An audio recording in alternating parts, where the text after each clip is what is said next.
الوقت الأصلي من المباراة انتهى والحكم غيضيف 5 دقائق كوقت بدل ضائع، والجماهير بداو في الاحتفالات وكينتظروا فقط صافرة النهاية، خصوصا بعد مرور 4 دقائق من الوقت البدل الضائع وبقات دقيقة وحدة وينتهي الحلم المغربي. فجأة كيظهر اللاعب موحى اليعقوبي اللي غيتوغل من الجهة اليسرى وغيدخل مباشرة لمربع العمليات. هنا هز راسو شاف ودار سكان ولقى نور الدين نيبت متمركز بشكل جيد، لذلك غادي يرسل ليه تمريرة عرضية دقيقة. نور الدين ملحقش عليها لكن كان وراه لاعب في المكان والزمان المناسب وهو مروان الشماخ اللي وصلت له الكرة على طبق من ذهب. كنترول وتحضير ولا في الأحلام وإنهاء بكل حب وقوة في آخر دقيقة من المباراة. هذا كان واحد من أفضل أهداف المنتخب في تاريخ المغرب إفريقيا.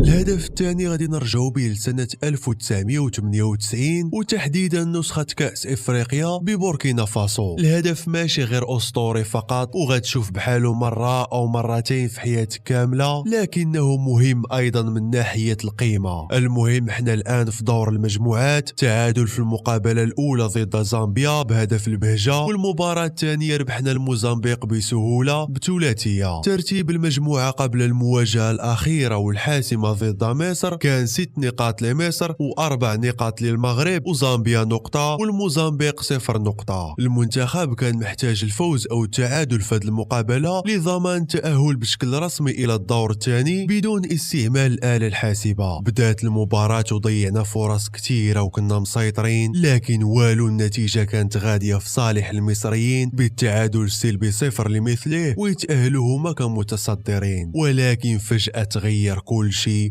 وفي الوقت القاتل دقيقة 90 أحمد البهجة في الجهة اليمنى غادي يستعرض المهارات ديالو وغيراوغ المدافع المصري بطريقة رائعة. مباشرة غادي يهز عينو وغادي يرسل عرضية دقيقة لمربع العمليات، وكان كينتظر رأسية أحد المهاجمين كما هو معتاد، لكن مصطفى حجي كان عنده رأي آخر. غيحلق عاليا بعد ما تمركز بشكل جيد وغينفذ ضربة مقصية أسطورية جمعت ما بين الدقة والقوة ومشات في أعلى الزاوية اليسرى. صعب جدا إيجاد وصف لهذا الهدف لأنه خرافي صراحة، ضربة مقصية وضربة قاضية في الدقيقة 90. نادر السيد أحد أفضل حراس مصر في التاريخ واللي تسجل عليه هذا الهدف قال في واحد التصريح بأن هذا هو أفضل هدف تسجل في مرماه وعمره يتمحى من ذاكرته طول حياته.